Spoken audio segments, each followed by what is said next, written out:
Räätälöin laserhoidot yksilöllisesti potilailleni ja osa niistä vaatii edeltävää valmistautumista.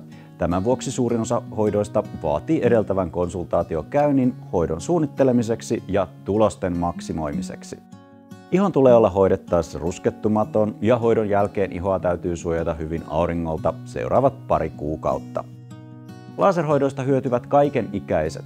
Ikääntymisen merkkien ehkäisyssä hoidot kannattaa toki aloittaa ennakoivasti jo silloin, kun muutokset ovat vielä vähäisiä. Esimerkiksi fraktionaalinen laser tehtynä muutaman vuoden välein hidastaa merkittävästi ihon vanhenemismuutoksia ja uusien tutkimusten perusteella myös pienentää ihosyöpäriskiä. Aknearpien hoidossa laserhoidon tulokset ovat usein parempia hoidettaessa melko tuoreita, enintään muutaman vuoden ikäisiä arpia. Aknearpien hoidossa laserhoito usein myös yhdistetään muihin tekniikoihin.